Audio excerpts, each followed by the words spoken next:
नाज़रीन, अपोजिशन की आपसी लड़ाई हुकूमत को कितनी तक़वियत दे रही है? हुकूमत का बयानिया किस हद तक मजबूत हो रहा है और हुकूमत की 3 साला कारकर्दगी का कच्चा चिट्ठा जो अपोजिशन खोलना चाहती थी वो उसमें किस हद तक कामयाब हुई और उसने हुकूमत के बयानिए को किस हद तक अवाम में मकबूल होने से रोके रखा? इसी पे बात करेंगे। हमें ज्वाइन किया है सीनियर तजियाकार और सहाफ़ी आरिफ अमीर भट्टी साहब ने। भट्टी साहब, बहुत शुक्रिया आपके वक्त का। भट्टी साहब, अपोजिशन की जानिब से एक दूसरे पर दोगलापन के इल्ज़ामात लगाए जा रहे हैं। आज बिलावल भुट्टो जरदारी साहब ने भी नून लीग पे दोगली सियासत का इल्ज़ाम लगाया है। आपकी नज़र में, हम हुकूमती हल्के पे बाद में जाएंगे, अपोजिशन के किस हल्के में दोगली सियासत हो रही है और किन बुनियादों पे हो रही है? बिस्मिल्लाहिर्रहमानिर्रहीम। एक तो राना अजीम साहब को मेरा सलाम अर्ज कर दे। देखे, अपोजिशन ने पहली दफा बिलावल साहब ने सच बोला कि अपोजिशन में दोगलापन हो रहा है, तो इस सच को मान लेना चाहिए हमें। तो मेरा ख्याल है इसमें कोई भी बात झूठ नहीं है। बहुत कम लीडर हमारे काबिल एहतराम सियासतदान सच बोलते हैं, और बिलावल ने कहा कि अपोजिशन दोगलापन कर रही है तो वो कर रही है। पीपी को ऑलरेडी एनआरओ मिल चुका है, इसमें दो राय ना थी, ना है, ना हो सकती है। नून लीग कोशिश कर रही है क्योंकि इधर अवाम की लड़ाई लड़ कोई नहीं रहा, सिर्फ जो माल लूटा हुआ उसको बचाने के लिए और महफूज रखने के लिए और आइंदा जेल न जाने के लिए एफर्ट्स करनी है।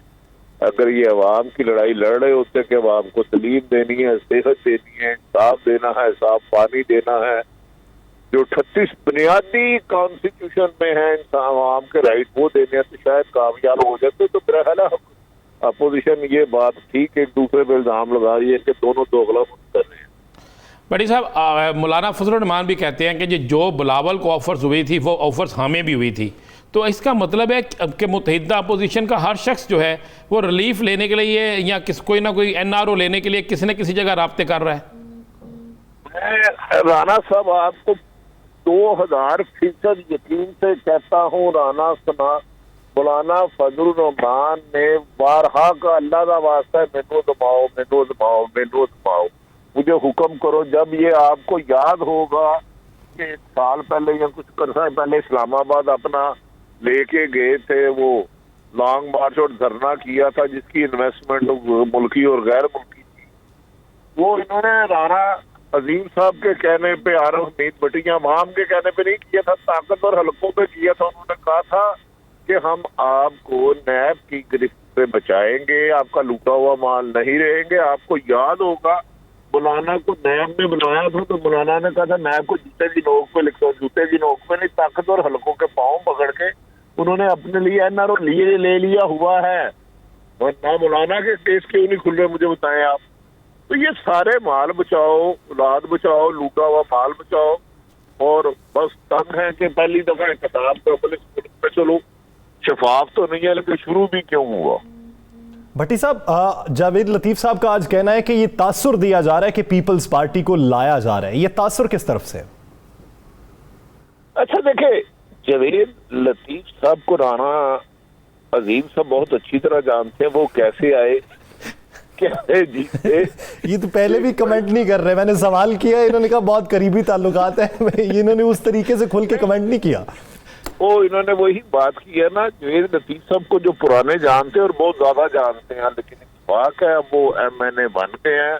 उन्होंने बड़ी मेहनत की अपने हलके में, कमो बेश कहने वाले कहते हैं 30-40 करोड़ रुपया इलेक्शन पे लगाया। तो इतनी रकम लगाने के लिए अगर मेरे घर में बिजली का बिल ना आए, बिजली भी आती रहे, गैस का बिल आए, गैस भी आती रहे, तो ताकत मेरे पीछे ही होगा ना। मैं अपनी बात करूं, मैं किसी की नहीं कर रहा, लेकिन उनकी कोई ऐसी बात नहीं है। अभी देखें 2 साल सियासत में बहुत दूर है, सियासत में कोई भी बात खत्म ही नहीं होती। मेरी अपनी राय है, कल का दोस्त आज का दुश्मन, आज का दुश्मन कल का दोस्त, ये हमारी हिस्ट्री है। यही मरियम नवाज साहबा थी जो आज मरी बैठ के नई वीडियो की कलेक्शन कर रही है, कौन सी आएगी, जो मोहतरमा बेनजीर भुट्टो के मज़ार पे गई थी, जुल्फ़िकार अली भुट्टो के मज़ार पे गई थी, और अब मौलाना फजलुर रहमान कहते मुझे और शहबाज शरीफ कह रहे थे नहीं बेटा अब यंग जनरेशन हो आगे आओ। तो ये मफादात की सियासत है, लूटे हुए माल बचाने की सियासत है, इसमें अवाम का ना तलक था, ना है, ना हो सकता। भट्टी साहब, अभी आपने बात की वीडियो की, क्या मुस्लिम लीग नून कोई नई वीडियो, कोई नई चीज सामने ला रही है? राना साहब, ये बात इतनी मेरी और आपकी सच है, وار شروع ہو گیا، اور اس دفعہ کچھ ایسوں کے بارے میں یہ نہیں کہہ رہا لازمی آ جائے گی، میں بارہا کہتا ہوں اس پہ کام بھی شروع ہو گیا ہے۔ اور مجھے جو آج وہ ملنے گیا تھا اتفاق کے راستے میں ملے، تو اس دفعہ شاید پچھلی دفعہ سے ویڈیو مختلف ہو اور مختلف شخصیات کی ہو۔ لاتے یا نہیں لاتے اس کا حتمی فیصلہ محترم نواز شریف نے کرنا، لیکن اس کے لیے ماہرین جو بیٹھ گئے ہیں، مجھے بتایا نا 3 سال کیس چلتا رہا ٹرائل میں، آپ نے ثبوت نہیں دیا، اب وہی ایک ثبوت ہے، لیکن اگر وہ یہ کھیل کھیلیں گے تو میرا خیال ہے مناسب نہیں ہوگا سیاست میں۔ سیاست میں ایک دوسرے کا احترام ضرور ہونا چاہیے، اختلاف رائے اپنی جگہ۔ تو بھٹی صاحب آپ کیا سمجھتے ہیں کہ آنے والے الیکشن میں اگر پنجاب میں لیوریج ملتی ہے پی ٹی آئی کے علاوہ تو کس جماعت کو ملے گی، نون لیگ یا پیپلز پارٹی؟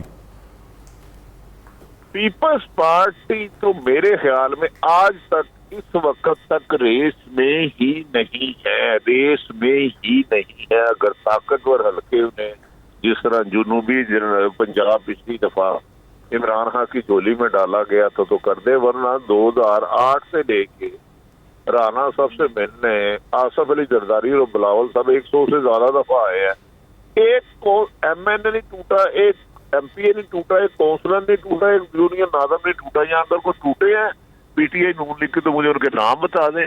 تو پیپلز پارٹی ویسے اپنا لہو گرم کرنے کا ایک بہانہ رکھ رہی ہے، ابھی تک تو ان کی عوام روٹ اسٹریٹ پاور نہیں ہے ان کے ساتھ پنجاب میں منیمم، یہ میری رائے ہے، کل کو الیکشن بتائیں گے۔ بھٹی صاحب ایک آخری سوال، آپ سمجھتے ہیں کہ میاں محمد نواز شریف صاحب اس سال میں واپس آ جائیں گے؟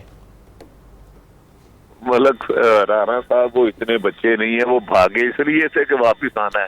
ہاں وہ جو سکیم لڑا رہے ہیں وہ سکیم لڑ گئی، وہ چیز آؤٹ ہو گئی، اور اس میں غیر ملکی طاقتوں کا صرف اشارتاً کہوں گا بہت بڑا حصہ ہے۔ اگر افراتفری ہو گئی جو ان کے خیال میں ہو سکتی ہے کسی غیر ملکی، ادروائز یاد رکھ لیں جب ایک خاص صاحب ہے جس نے 2023 میں آنا ہے، عمران نواز شریف صاحب سب آئیں گے، یہاں جو وہ ایک چال چل رہے ہیں اگر وہ کامیاب ہو گئی، اس میں عمران خان ٹریپ ہو گیا، حالات گڑبڑ ہو گئی، ادروائز نواز شریف پاکستان نہیں آئیں گے۔ پاکستان مسلم لیگ نون کے سینئر رہنما ملک احمد خان صاحب، ملک صاحب بہت شکریہ آپ کے وقت کا۔ ملک صاحب آپ نے گفتگو کچھ ملاحظہ کی ہوگی عارف حمید بھٹی صاحب کی، سوال ان سے کیا گیا کیا نواز شریف صاحب واپس آئیں گے، اور یہ سوال اس بنیاد پہ کیا گیا کہ جاوید لطیف صاحب نے اشارہ دیا کہ اسی سال نواز شریف صاحب وطن واپس آ جائیں گے۔ ایک تو وہ کن بنیادوں پہ انہوں نے یہ بیان دیا کہ وہ وطن واپس آ جائیں گے، اور دوسرا عارف حمید بھٹی صاحب کی تجزیے پہ آپ کیا رائے رکھتے ہیں؟ جی آپ کا بہت شکریہ۔ دیکھیں میری اطلاع کے مطابق تو میاں صاحب کے جو ڈاکٹرز کا فیصلہ ہوگا اس کے مطابق ان کی واپسی کا فیصلہ ہوگا۔ اگر ڈاکٹرز یہ اجازت دیں گے یا ان کے علاج کو وہ سمجھیں گے کہ اب ان کا مزید وہاں پہ علاج کرنا اور مقصود نہیں ہے تو پھر اس وقت ان کی واپسی کا فیصلہ ہوگا۔ تو ملک صاحب اب تک کی رپورٹ کیا ہے؟ اب تک میاں صاحب کا علاج جاری ہے؟ کیا ڈاکٹر صاحب کہتے ہیں ڈاکٹر صاحبان کہ ان کا علاج ابھی جاری رکھنا ہے؟ دیکھیں صاحب جو ابھی ریسنٹ پاسٹ میں ایک لیٹر کورٹ میں بھی دیا اور جو گورنمنٹ کو بھی دیا اور وہ جو آپ کے سامنے میڈیا اسکرینس پہ بھی چلا، تو اس میں تو جو ڈاکٹر لارنس کے خط کے مطابق تو بھی ان کے مزید وہاں پر علاج کی ضرورت ہے، اور وہ انہوں نے اپنی انڈر آبزرویشن بھی رکھا ہوا ہے اور ان کی جو ٹریٹمنٹ ہے وہ جاری ہے جی وہاں۔ تو ملک صاحب ہم کیا جاوید لطیف صاحب کے بیان کو اہمیت نہ دیں، جو ان کا کہنا ہے کہ جن کے اشارے پہ وہ باہر گئے تھے وہ یہ سمجھتے ہیں کہ اب وہ وطن واپس آ کر اس قوم کی بھاگ دوڑ سنبھالیں گے؟ دیکھیے میاں صاحب بہتر بتا سکتے ہیں، میرے پاس کوئی ایسی اطلاع نہیں ہے۔ اگر میاں صاحب کے پاس خبر ہے تو وہ اوبیسلی کسی ذمہ دار پوزیشن سے بات کر رہے ہوں گے۔